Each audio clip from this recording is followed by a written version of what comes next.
Hello Indonesian. We are anonymous. The time has come to protect the Indonesian people, our brothers and sisters, our homeland. The time has come for us to speak out for our rights, justice, freedom of speech. Hworka is neither a name, nor a person. Hworka is the name of a hacking movement, or cyber attack. The name Hworka will represent the Indonesian people, the people who do not get justice and their rights.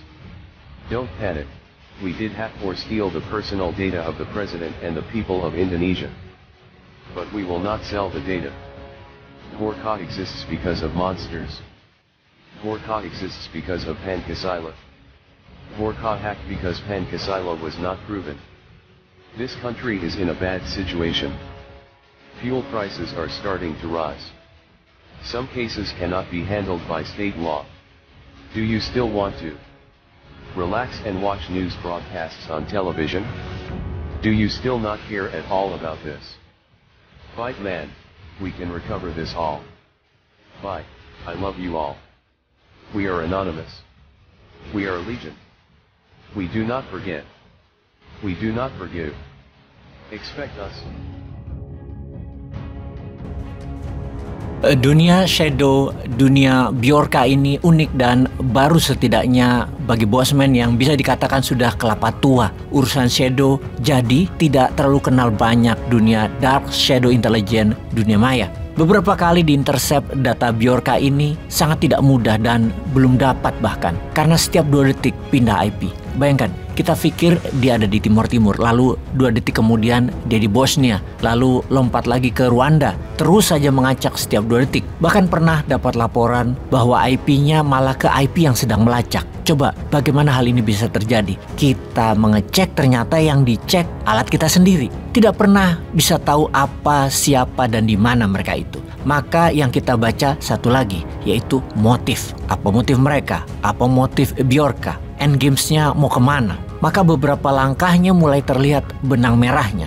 Dia bisa jadi sekelompok orang yang membangun sistem yang ingin jadi pelaku dark justice bagi dunia. Dark justice adalah pengadilan jalanan ketika kebenaran dan keadilan tidak bisa dijalankan oleh lembaga hukum yang resmi atau yang ada karena korup. Maka keadilan jalanan dilakukan dengan dark justice. Penjahatnya dieksekusi oleh pengadilan jalanan. Dan biasanya Shadow. Tahu-tahu mati aja itu penjahatnya. Tahu-tahu tobat aja itu orang yang mencuri. Tahu-tahu trauma aja itu orang yang korupsi. Bjorka sudah diincar lama oleh lembaga negara. Ternyata langkah mereka bukan hanya lokal namun internasional juga dinakali oleh mereka. Namun ada berita baik. Mereka ini Robin Hood buat mereka yang tertindas. Bjorka ini sangat nasionalis, sangat anti globalis. Semakin diikuti, semakin dibaca, semakin kuat bahwa mereka tidak sendiri. Mereka sangat filosofis, mereka mengerti sejarah, mereka sangat nasionalis, dan pastinya pakar IT. Dalam sebuah diskusi internal yang menarget gerakan Shadow Bjorka, Bosman adalah orang yang paling konspirasi cara berpikirnya. Karena mereka ini kayak gembala yang membela dan mengarahkan orang yang tertindas untuk menjadi pemenang.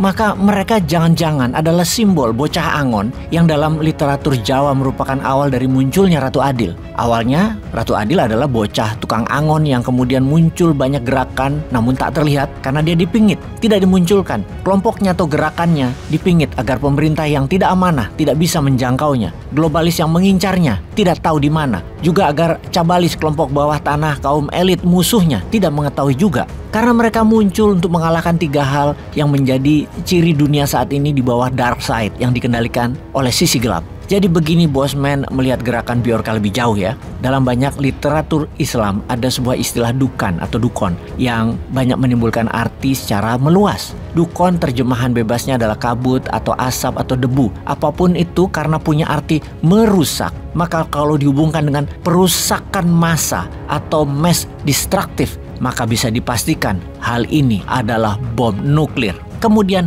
Dabbah yang dicirikan binatang yang menyeramkan dari dasar bumi, yang mana kalau terminologi dahulu kita gunakan pendekatan sekarang, di mana kita memakai teknologi super mikroskop misalnya, kita dapat melihat makhluk menyeramkan tersebut di tempat dalam. maka makhluk itu dapat dipastikan adalah virus rekayasa dan vaksin antivirus buatan yang dikuasai oleh Big Pharma. Kemudian Dajjal sebagai makhluk bermata satu, yang kalau simbol ini diartikan di zaman sekarang, saat ini ada sebuah kekuatan mempengaruhi yang berdasarkan kebohongan karena tidak ada landasannya, yaitu dicetaknya dolar, yang bisa diartikan juga simbol mata satu adalah dolar dan Amerika. Dalam mata uang dolar terdapat lambang piramida sebagai perlambang kekuatan dan ketahanan. Anuit Coeptis artinya dia yang menyetujui usaha kita. Siapa yang menyetujui? Sang Maha Pemelihara yang disimbolkan dalam mata satu, yaitu negara Amerika. Dia dan Sang Pemelihara, itu artinya Amerika yang boleh hanya segala hal yang Amerika setujui. Amerika adalah pengendali. Novus Ordo Seclorum artinya tatanan zaman baru. Sebagai lawan atau counter dari tiga makhluk tadi, muncullah kelompok atau sistem yang mendapat petunjuk atau Mahdi. Dalam bungkusan sastra Nusantara muncul banyak istilah kehadiran musuhnya tiga sumber kerusakan di muka bumi tersebut. Dia beristilah atau bernama Bocah Angon, Satrio Piningit, kesatria yang dipingit atau tidak muncul, Ratu Adil, Mujadid atau orang atau kelompok yang membawa pembaharuan, Mursyid, Guru Sejati, Sang Hyang Nur Cahyaning Nirwana atau Sang Pencerah, di mana ketika kebenaran dihakimi berdasarkan keadilan, maka Nusantara menjadi pilar dunia yang akan membawa manusia ke zaman keemasan manusia yang gemah, ripah, loh jinawi, toto, tentrem, kertora harjo. Pertanyaannya, apakah Bjorka ke arah sana? Peace.